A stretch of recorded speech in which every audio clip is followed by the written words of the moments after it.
Hey everyone, it's Rebecca Ruth. Thanks for tuning in for another interview. Today I have Jasmine Tucker with me. How are you, Jasmine? Hey, how you doing, Rebecca? I'm doing well, thank you. Thank you. Well, Jasmine, as always, I like to jump right in. So tell everyone where you are and what you do in the industry. I'm currently located in Dallas, Texas. I'm a fashion model. I'm signed with the Fstate Agency, based in Dallas. So I mainly specialize in high fashion editorial at the time. So yeah, I'm based out of Dallas. Nice, nice. Dallas is definitely up and coming as far as the fashion scene is concerned, and very cool that you're in the same city as the F state. That's always nice. Tell us a little bit about how you got into modeling. um, it's kind of a funny story. I was actually always kind of getting approached about modeling. I've always been approached by people in the industry and talent scouts just throughout my life, especially about the past 5 to 6 years mainly. But I always ignored it. I was always, saying to myself, no, that's not something that, I would do, or it wasn't anything that was on my radar. So, but I actually still did photo shoots just for my music, I'm a musician. So I always did photo shoots just because. So I always had photos on my social media, and I just, kept them to myself. So I actually saw the Fstate Agency one day on Instagram, and they were asking, to submit pictures. So I didn't think much of it. I actually had one of my friends, I approached them about it, and they told me, hey, why don't you just do it? Why don't you just try it? And I said, okay. Went ahead and, submitted my pictures. And you guys, the Fstate Agency, they got back to me probably within 48 hours, and I got signed from there. So it actually happened pretty fast, pretty quickly. So more, a lot quicker than I expected. I thought it would be a lot tougher. So, but yeah, that's how I got my start. So it was something that kind of was in my realm already. It was gravitating towards me. But when I took the opportunity to go ahead and try it, that's when things started to move along. So it's almost like, I love when things happen that way, like, you're kind of thinking about something. It's almost like you get that extra little like push, that little nudge, like, all right, go ahead, let's do this. Because it's like, what am I, they said yes, so now what's my excuse? Right. Kind of thing. Right, there's no excuse now. So I've had situations like that a couple times in my life, so I think it's really cool. But I'm a big person on like, like nudges, signs, whatever you want to call them. And I think sometimes we need that, because I think in the end of the day, it's a question of getting out of our comfort zone a little. And it's like, if we're not doing it on our own, like we need that little push. So that's really cool. But you mentioned that you're a musician also, so tell us a little bit about that. I've done music since I was a child. I was one of the few kids in my projects to actually take, they came to our school and they offered piano lessons when I was probably about first, second grade. And I was like one of 4 or 5 kids that was like, hey, I'll do it. So I started playing piano at a young age. I did it for about 3 years. And then I stopped, which I kind of regret, because I got into sports then. I got a little older and started to feel myself as, being a boy, started to play sports. So, but that's how I got my start. And then I revisited music probably around 13 or 14. I bought my little first microphone and I started to record. So I was one of the first people in my school, my high school, like recording music. And this was back when people were like amazed if you had music on your MP3. So I was recording, I was singing, I was rapping, I could do both. So I would record my music and I'll bring it to school. I have it in my neighborhood. I was doing shows, open mics. I performed in clubs before. I was really with the music, like for real. I was chasing it really hard and I was really involved in it. I even had a group that I did music with as well when I was younger. So I started pretty young, recording myself. And I've never stopped since then. I have several albums out, even right now online. So that's something that I've always done. It's like my first love, one of my first loves. Wow, I didn't realize, you know, you were such a musician. So you said you have several albums out. So where can we listen? Where can we find them? Any major platform. So Spotify, iTunes. If you have, I mean, Napster is still around. SoundCloud. My YouTube, I did have more music on there, and I took it down. So I'm like rebranding my music thing. So I don't have a lot of stuff on my YouTube, but definitely all of my music is on all the major streaming platforms. So definitely, and it's a good mixture. You know, it's a lot of my music. I tell people is, you know, this is how you learn about me, because I'm 1,000% authentically myself in my music. So whether I'm singing or rapping, you're gonna get me. You know, you're gonna get the real me, and you're gonna get everything that I've been through, and the things that you know, my perspective on things. So, and it's very similar to how I approach modeling as well. So you get me. You know, there's no, you know, I try not to put up a wall. I try to be authentically myself. So it's the same with the music, same with the modeling. That's why I really enjoy modeling, I believe, because it's a lot of similarities in the two. Self-expression. Yeah, yeah. I'm definitely gonna check it out. Is it Jasmine Tucker? Like, is that what I search? No, it's the same as my Instagram handle, Bambino Okay. Jazz. So Okay. BAMBINOJAS. So Bambino is in jazz. Okay. So it's on any, like I said, you can type it in any streaming platform, anywhere, you'll get music pop up everywhere. Yeah. Okay. I'll check it out. I'm excited. I did not know that about you. I Mhm. think I knew you were into music, but I didn't know it was like that serious. So that's Yeah. cool. That's really cool. You said something that I always like to dive deeper into about like showing up authentically, because I know that that's kind of a catchphrase that a lot of people say now. So when you say that, especially in terms of modeling, what do you mean by that?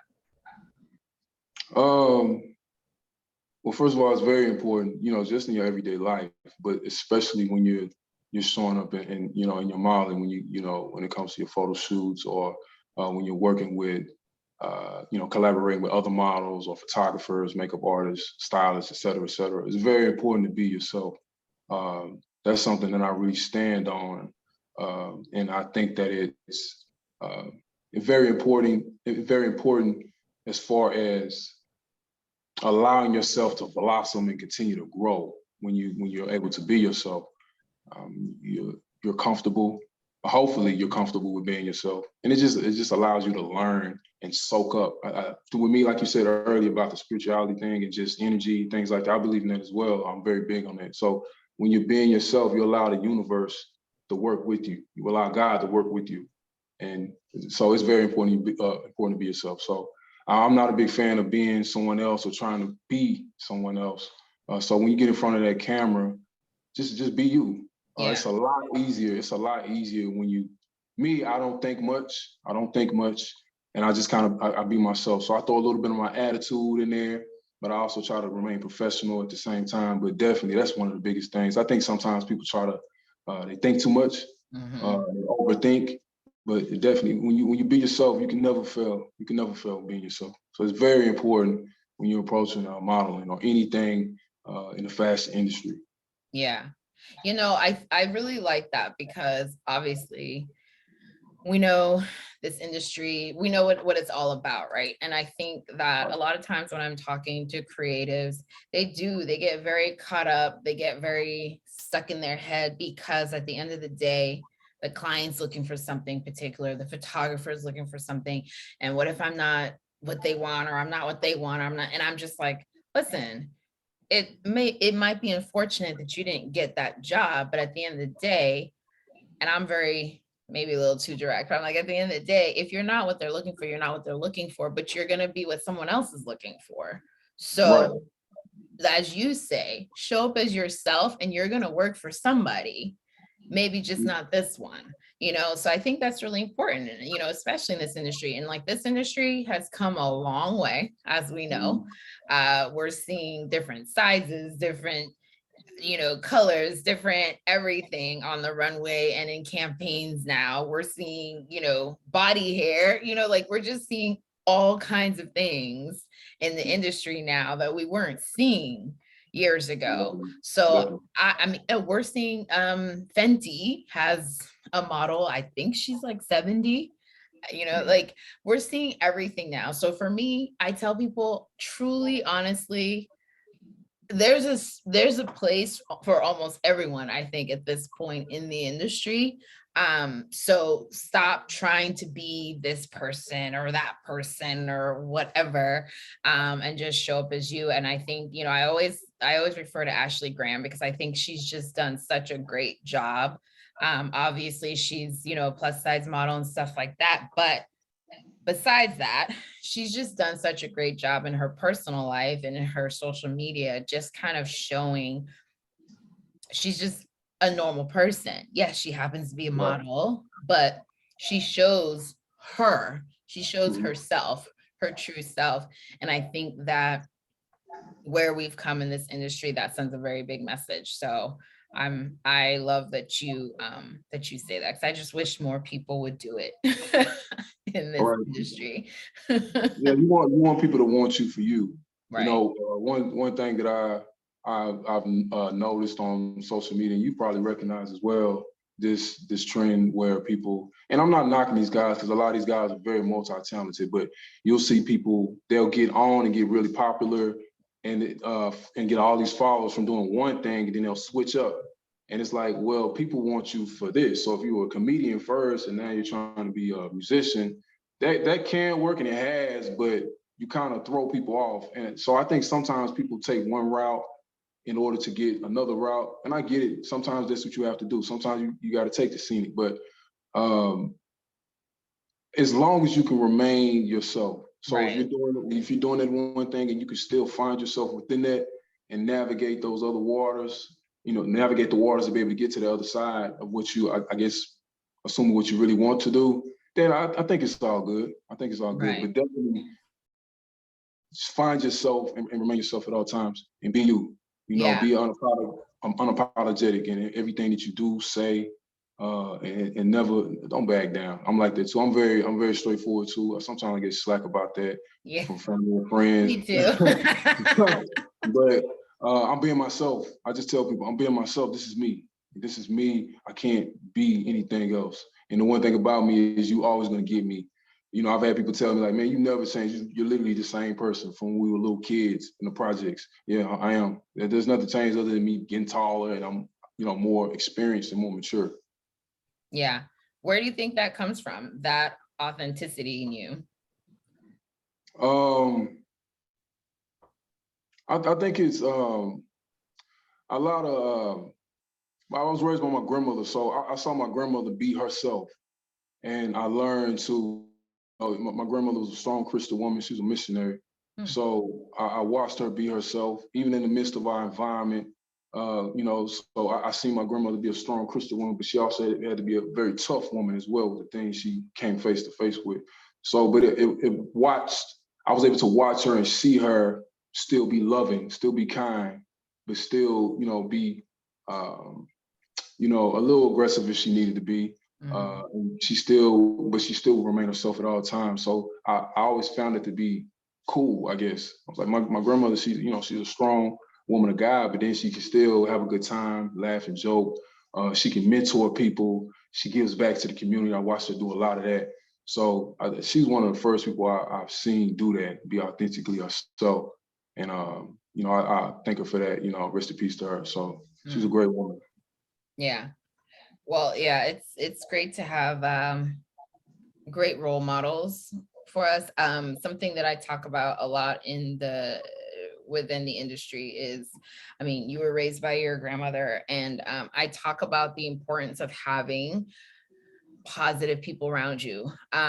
Obviously, it's nice to have people in the industry, but that's tough to do sometimes because, like I said, this industry is very competitive, very cutthroat. So a lot of time people don't want to invest in you like that. But just having somebody positive in your corner. Obviously, you know, I created Worthy for that point, for that reason, but it's so important because like the things that you learned, for example, from your grandmother, you know, that was from having someone in your life close to you that you could watch, that you could learn from. And within this industry, you still need that, you know, that Yeah. need for having people, or at least I say at least one person, one person that can kind of keep you grounded, one person that can, you know, be there when you get that no, or and then celebrate when you get that yes. I think it's so important in this industry because this is one of those industry like the entertainment industry where you can just get so lost in it. Mhm. And if you don't have that person to kind of bring you back, you know, we all know the stories and things like that. So I think it's great that you had her as an example growing up, but it's also then just a call to say, you know, make sure you and everyone listening, you know, that you still, that you find that again as you navigate this industry that we love Definitely. so much. Definitely. You Oh have to. man. It has to Well, be a foundation. I'm sorry. I say you definitely have to. It has to be your foundation. Have to, yeah, you definitely have to.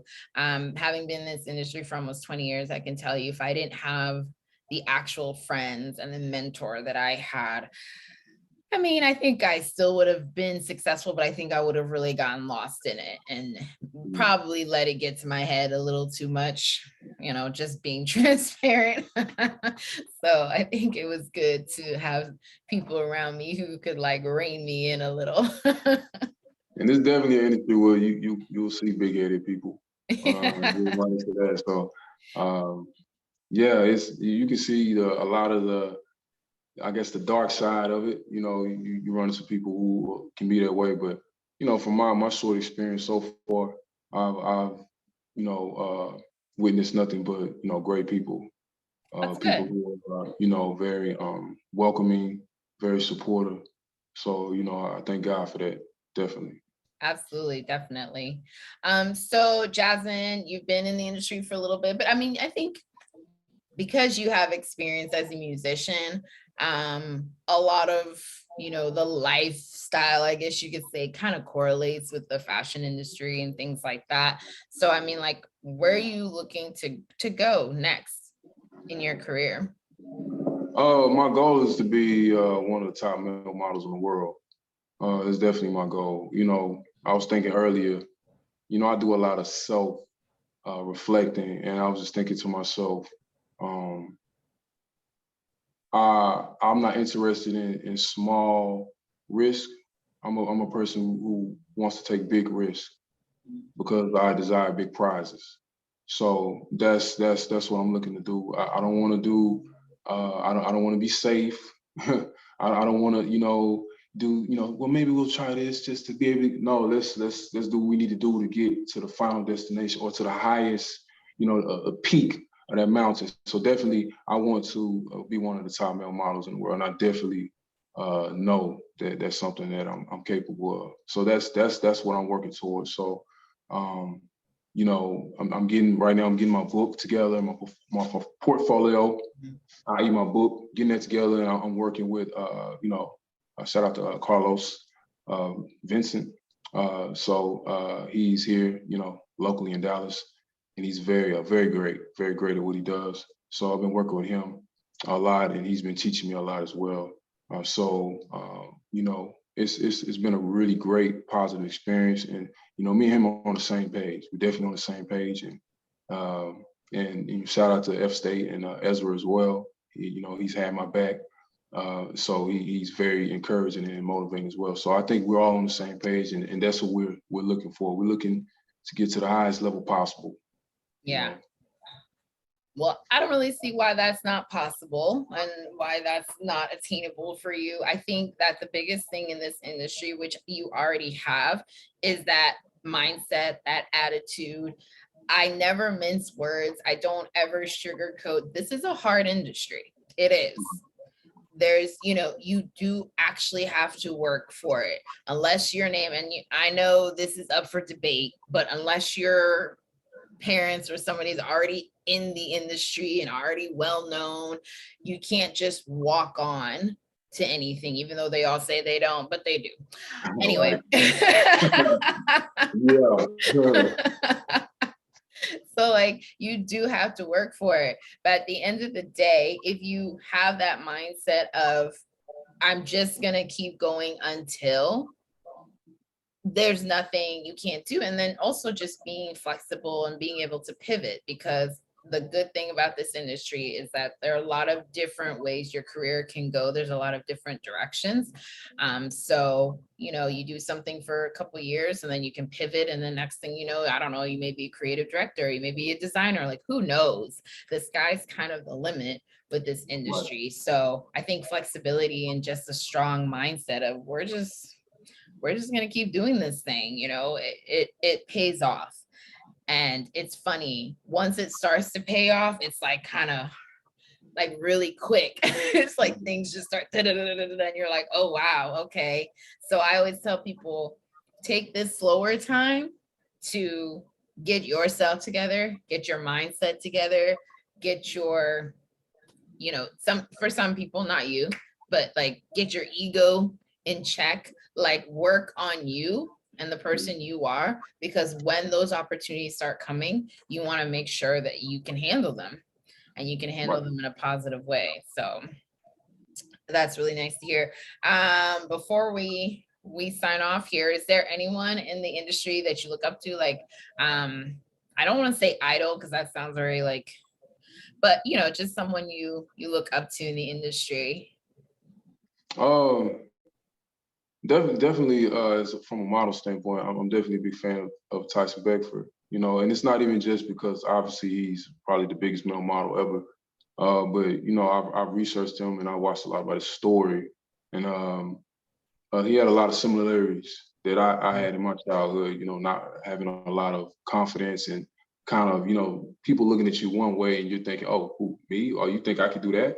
You know, he kind of had that attitude when he first started modeling. And he kind of just he emphasized that he was being himself at all times. He was like, I was just being me, you know, you know, the guy from New York.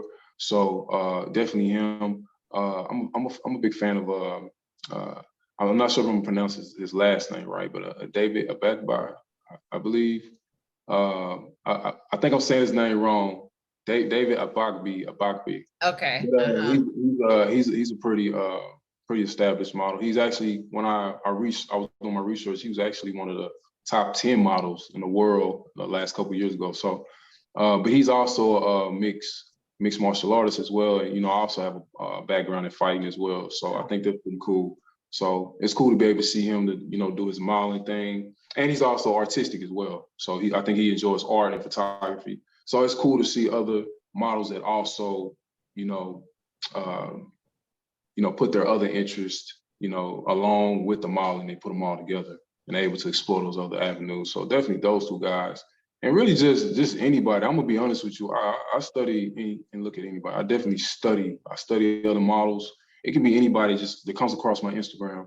They can have 100 follows, but I study anybody. I learn and I study anybody. I've learned from you. I've learned, like I say, from Ezra, Carlos, and, you know, other people that I've ran into. Anybody. I idolize and look up to anybody who's doing what I'm doing and who's keeping a positive mindset towards it. So I'm not too, you know, big headed to not, you know, humble myself and learn from anybody. So definitely. Yeah. I mean, you're gonna be fine, to be honest, in this industry, because that's one of like the biggest things we talk about just keeping the humility and keeping an attitude of growth and learning. You know, like I've been in this industry for a long time, but I still say I learn things every day. All the time, every day. There's still so much I don't know. There's still so much I'm learning. And I think that that's okay. And I think that if you just have that understanding that, hey, I don't know everything and that's okay. I think the sky's really the limit. And just a side note, Tyson Beckford has probably been my model crush for the almost 20 years I've been in this industry. The entire time. I can see why, man. The guy is great. He's great at what he does. Definitely. So yeah, that's a great one. That's a great one to look up to. He's a great one to look up to. But I just want to thank you so much, Jasmine, for your time. I thank you for chatting with Worthy, and we really look forward to seeing, what comes next for you. Definitely. I appreciate you guys having me. Thank you. Thank you. Good luck to you and Worthy. And I look forward to doing great things with you guys. Thank you.